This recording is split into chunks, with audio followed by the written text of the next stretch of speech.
Welcome back to Four Eyes, everyone. It's the podcast series that gives you a clear view into the optometry world across Canada and the US. And today we're answering those hard-hitting questions that our patients, friends, and family are desperately seeking the answer to. Okay, not really, but we are answering those eyebrow-raising questions with a drink in hand. So grab your drinks as well, and let's get started. Here are your hosts. I'm Dr. Amrit Bilku. I'm Dr. Deepan Kaur. Hi, I'm Dr. Ravinder Randhawa. And I'm Dr. Alex Kuhn. So all of us at Four Eyes decided that we wanted to do a little bit of a more lighthearted and funny and happy episode, just because everything that's going on with COVID-19, a lot of people everyone is affected and, going through really, really difficult times right now. And so, we've been spending a lot of time talking to our friends and our family. And so we figured that today could be a good idea to get all of their questions together, whether they're myths or just questions about their eyes in general. And we wanted to get together with some social drinking as well to answer all of their questions. Did you spill your drink? No. I was like, okay, Rav's down. She's out. God. She's already done for I'm already this down, episode. man. I'm already drunk. Oh, God. Before we get to those really, really important questions, we're all going to go over what we're drinking. So I am drinking a whiskey and Coke, just like always. What are you guys drinking today? I'm drinking a house-made wine. Whose house made it? So moonshine is what you're trying to say. Unfortunately, I don't know how to make wine. It was a friend who made it. Ooh. Oh, okay. Nice. What else? What are you guys drinking? I'm drinking a pink Moscato. That is typical Dr. Alex Kuhn right there, everyone. Nice and cheap. Nice and cheap. And I'm drinking whatever I found in my parents' liquor cabinet because I'm self-isolating at home. But I'm drinking a lager that is from Alberta, and all the ingredients are 100% made from Alberta. And it also has Rocky Mountain water and special lager yeast. So it's cool. That is fancy. It's called Alberta Genuine Draft. So, yeah. When we were planning out this episode, I did not tell you guys, but I pulled up some articles from BuzzFeed and then also Vice.com. Mm-hmm. And so I found two funny articles that tell you what your personality is based on what drink you get at the bar. So I'm going to go over this just before we start because I think they're really funny. So Deepan is drinking a craft beer, which BuzzFeed announces that it is the drink of people who are comfortable talking to strangers and making friends easily. Very true. So, kind of. Yeah. Yeah. And then, Alex and Rav, you guys have limited my creativity here because you're both Yeah. basically drinking wine. So when someone was asked, what do you think about people that drink wine? They said, wine is for drinking alone and feeling fabulous about it. Perfect for self-isolation, right? Right? Yeah. And wine is great because even when you're drinking a low-class, cheap wine, you still look really classy. That'd be me. And then, so I tried to look up a good whiskey one, and there weren't really that many, or a lot of them just referred to males. So first of all, I guess I'm a boy now. And so it's basically saying no girls really drink whiskey. So that's what happens when you come from Brampton. For any of our listeners out there, if these are one of your classical drinks, then these sentences would apply to you as well. So people who order Bud Light Lime enjoy salted soap water, but also want to watch their figure. This is a garbage beer for garbage people. And what did we always get in ICO? Bud Light? Or what's the Kirkland brand? The Kirkland But brand? then at Joe's, they had that Bud Light $2 pitchers. Yes. Yeah. So can't go wrong with that. If you drink Heineken, you're probably just a dad. You used to drink Heineken. That used to be my drink of choice. Well, I guess I'm a man now too. Is there one on Corona? Oh yeah, we're getting there. Yeah. Molson drinkers are just repping for Canada. They'll make all of their non-Canadian friends drink it so they can show them that Canada is indeed pretty freaking cool. That's true. Champagne is like the super fun friend who you will never really get to know on a person-to-person level, but who never disappoints you, partially because of that distance. Oh my God. Hennessy is such an uncle drink. It reminds me of people letting loose at backyard parties in Brooklyn. Hennessy reminds me of like all the rap songs in like the 90s. Wouldn't they always like Right? shout out Hennessy or something Yeah, like that? yep. Like Hennessy. I mean, they do that now too. Jaeger bombs are for bros who feel the need to constantly reassure themselves of their broness. Margaritas are for people who all go woo at the same time. Martinis are for people who are at least a little bit dead inside. Mojitos are simultaneously a dumb drink for amateurs and a classy drink for the refined, and also people who feel guilty about not having a salad for lunch because leaves. I'm glad that made you guys laugh. I hope that made everyone laugh at home because I was crying when I read it. And now we can actually get into our questions, the whole point of the episode. I think how we're going to do this is we're all going to basically take a sip of our drink for every question that we answer. And all of these questions are from our own personal family or friends, or some questions that we've commonly been asked from our patients. So, do red green glasses actually work for those that are colorblind? Drink. Drink. Cheers, everyone. Actually, this one's a really funny one, but I don't really know how else to explain that in a more scientific term. This is You know not, what I actually- this is not really going to be an educational episode for anyone. You know what I actually meant by that question? It's the Enchroma glasses, Enchroma not the glasses. actual Oh. red green. Because a lot of patients in my clinic, they'll be like, "Oh, can I just wear that and then drive with that, and then I'll be able to see all that's red and green?"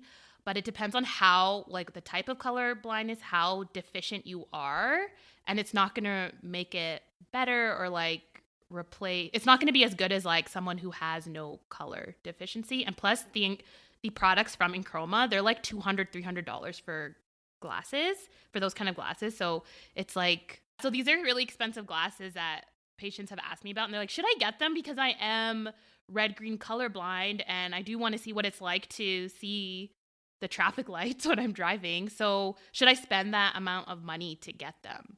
And I'm always like, I don't know. no. Well, I guess it depends on because I don't know if they understand that wearing the contact lenses just changes like that saturation of what red would be. So it will still look like that. I don't know, what does it appear to them, like this grayish Yeah. color, like a gray hue? It's just going to be a little bit darker than what, you know, other shades of colors would be, so that it helps you to discriminate, okay, that is possibly a red color that I'm looking at, but they're not actually going to see like The true and green red, yeah. again. It just Right. helps Yeah. with distinguishing the colors. Like the contrast, Mhm. right? Yeah. Yeah, it doesn't help with any other deficiency. So if you can't see blues or yellows, no. No, it Get won't. out of here. All right. Next question. Why won't you give me my PD after my eye exam? Drink. And for those of you who don't know, PD stands for pupillary distance.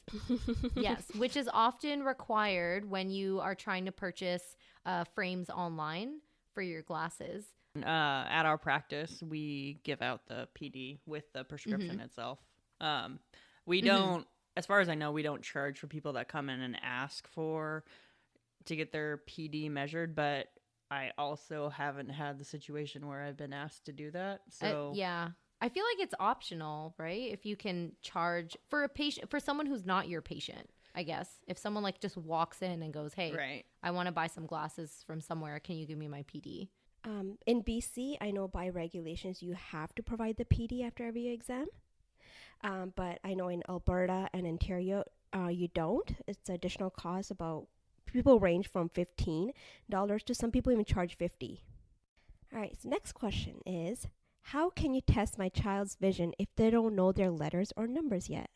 Drink. We do a lot of objective testings for these kids. So Yeah. that doesn't really require them to say much. Yeah. And for babies, we just watch where their eyes go and we kind of figure it out from there. We just kind of figure it out. But this also means that we can see any patient that can't even communicate. So Yeah. there you go. So come and do your eye exam. Come right now. Well, not right now because of Not right everything. now. Stay In home now. 4 months. Stay home now. I wear my contact lenses all the time. Why the hell would I also purchase glasses? Do you think I made a money? Drink. So these are Deepon's patients asking her this. Yeah, I'm sure. obviously these are Deepon's angry patients. Yeah. Well, it's because I live in such a area that's so financially conscious that anytime you try to be like, I think this product will help you, they'll be like, no, what's the $2 choice? What's the $3 choice? But we also recommend getting a pair of glasses, backup pair of glasses for any contact lens wearer, because if anything happens Eye infection. to your eye while you're wearing your contact lenses, you'll always have your glasses to rely on. Interesting fact that I did not know until moving to California was people here think about purchasing a backup pair of glasses for natural disaster emergencies too. Ooh. So like earthquakes. Like some people were like, I'll just get 2 pairs because I need one for my earthquake disaster kit. And I was like, oh. Whenever I see patients, I always tell, or whenever I talk to patients about getting glasses if they're contact lens wearers, You I tell always them to make sure you're set for the next avalanche? No, Yeah. not that. I tell them that it doesn't matter if it's like an old pair, but as long as there's something they Yeah, can wear as long if as they you have get an something. eye Yeah. infection. I mean, yeah, you don't have to update it every year or every 2 years or anything, just as long as you have something so you can drive and get away from those natural disasters. As long as you're still counting fingers vision with those backup. Yeah. If you were like light perception, I don't know. Maybe you should get it. Maybe you should Follow get the an updated light. pair. Follow the light. All right, another common question. Aren't transition lenses the same as progressive lenses? Drink. No. When the patient says, yeah, I need those transition lenses. You know those ones that these ones on my face. Yeah, they really help me read. No, sir. Those are progressives. Yeah, the transitions. That's what I told you. No. No. It's like comparing apples They're to not. oranges. Yeah. But then, and even I for could like, see how yeah. the terms, though, I could see how the terms would get Yeah. confusing for Yes. patients. I can. But like it gets confusing because when they even say like, "Oh, my transition lenses," and they're pointing to their glasses, when they say that, I'm like, "Oh yeah, You okay, don't so you have know. yeah, you don't Yeah. know." So you're like, "Okay, yeah, what's the problem with your transition lenses?" And like, "Well, I can't see with them." And you're like, "Okay, well," and then you're both talking about 2 different things, and then later I realize I'm like, "Are you kidding me right now?" So whenever I go into the room with a patient, I always ask to see their glasses to start, so I'm on the Yeah, same page. Alex is like just interrupts her page. She's like, "Give me your glasses." I'm sorry. Yeah. Let's see what we're working with. I guess we didn't really answer that question. We just vented. So transitions are the ones that get dark in the sun, and progressives are your invisible line bifocals. That's what it is. Okay. Am I more likely to get cataracts if I have a family history of cataracts? Drink. Every human being will get cataracts if they Can live I add the long clap enough. emoji after every word that you just said? Every human being. The most annoying is when you ask them for if they have any family history, and they put cataracts. Oh my god. Yeah. So remember we said we wouldn't do like a patient venting episode? We would do like a patient education one. This turned into Had the to do a opposite with the venting more edu- drinks that we had. Basically, I just tell them that if you're going to get gray hair and you're going to get cataracts. The only thing is you can get rid of both and only one will keep coming back. So You will get those cataracts. Only one of my eyelid twitches. Why does that happen? Drink! What's the story behind this? When Amaret was when we were getting ready to take boards, I think it was 2 months. It was 2 months before boards. Oh my gosh. Amaret had an eye twitch for 2 months. Yeah, it was She would constant. be like, look at my eye. Look at it. And I'm like, okay, Amaret, I'm looking. This is when the gin and tonic comes in handy. Well, as soon as we finished taking boards, like it was gone the next day. it's so true though. It stopped twitching like 3 days after boards, which was nuts. I think eye twitches are so cool, and the feeling of them are like so cool. Yeah. If I get laser surgery for my retinal hole, does this mean I don't have to wear my glasses anymore? Drink! So since Amaret, you have like multiple retinal hole laser surgeries. Did it correct your prescription? Yeah, I mean, and I had LASIK, so maybe people will just think that it was like a 2-for-1. Yeah. I feel like people hear laser surgery, they automatically assume LASIK. And they don't think of like glaucoma surgeries or like Yeah. retinal hole surgeries or surgeries for floaters or all these other types of surgeries. So they just clump it together and they're like, Yeah. oh, you had laser done? Oh, Yeah. can you see now? Okay, anyways. All right. Next question. Yep. So if my prescription didn't change, then why can't I see clearly through my current glasses? Drink! Because you got those glasses online. Also, I cannot stress you enough, like, Ujin's glasses are like the foggiest windows you have ever looked through. Like, there's just fingerprints upon fingerprints, like years of fingerprints just smudged all on there. Food, eyelashes, all clumping, like fallen lashes, just clumping all on the lens.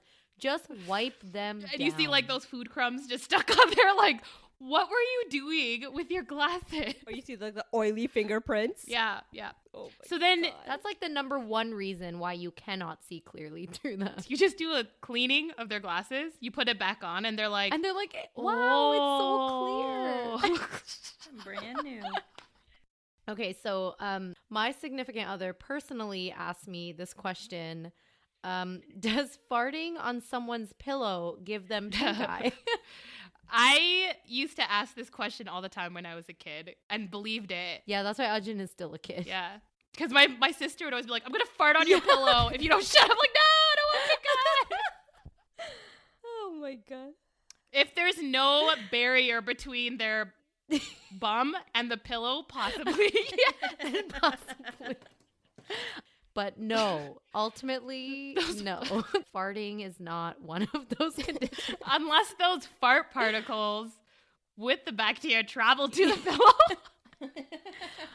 Yeah, next question. Does crying help my dry eye symptoms?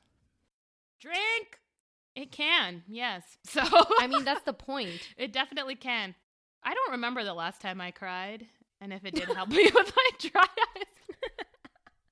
No, I'm thinking of like, when was the last time yeah, I guess it does. I do have dry eye, and I guess it does offer some temporary relief. Very then I- temporary, though. I feel like you're crying because your eyes are dry and they need something, but it's, yeah, not like long term. What's a show that made you guys cry a lot? Oh my God, Grey's Anatomy. And I watched it Oh, twice yes. with you, and I still cried. Yeah, Grey's Anatomy was like every episode was sad. Game of Thrones made me cry a lot. What scene? Oh, I cried from Game of Thrones, like some of the characters who died, I cried. Oh, at the end? Mm-hmm. Okay, sorry. Let's continue. So why are some people farsighted in one eye and nearsighted in the other? Drink. Because you were just born that way. Next question. All Next right, so- question. You won't be complaining when you're 40. I know. Yeah, lucky That's true. you. You got that natural monovision going on. Why is rubbing your eyes one of the worst things you can do? Drink. I think sticking a knife in your eye could be one of the worst things you could do. There's worse things. Like, I'm sure some doctors stress it way more to other people who have keratoconus or thin corneas or something. But yeah, it's just bad because it'll, cause more astigmatism and things that you don't want happening to your corneas. Yeah. That's but if it. you rub it once in a while, I think it's that's not fine. But if you're terrible. like every day on the minute rubbing your eyes, Yeah, that would might not be a problem. If it's affecting Then you your will daily need a life, prescription change. Yes. Yes. Then you will. This is actually one that a lot of patients ask me too is a cold or hot compress better for your eyes? Drink. Depends what you It have. depends on what they have. Yeah. Both can be beneficial depending on what you have. Yeah. Somebody like me who has severe allergies sometimes, cold helps. Warm won't help you. Well, yeah. If you have allergies and dry eyes, you got to alternate that. Yep. This is a commonly asked question. Are monthly contact lenses bad for you? Drink. I feel like any contact lens could be bad for you if you're not taking care of it. The bottom line. That's the bottom line. That is the bottom line, but I do try to convince my patients to switch to a daily lens just because it's healthier. But if they're adamant on staying with a monthly contact lens brand, because that's the only thing they've tried, and as long as they don't have any other issues with it, then I'll be like, all right, fine. Mm-hmm. So our last question, I saved for last because I love when this person asks me this question like multiple times, even though I've answered it 100 times. When I was little, I opened a packet of spices and those spices got into my eyes. My eyes burned so bad, but then randomly it just stopped hurting all of a sudden. Where did the spices go? Did they get absorbed into my eye forever? Or like what? Yeah, it made a meal down there.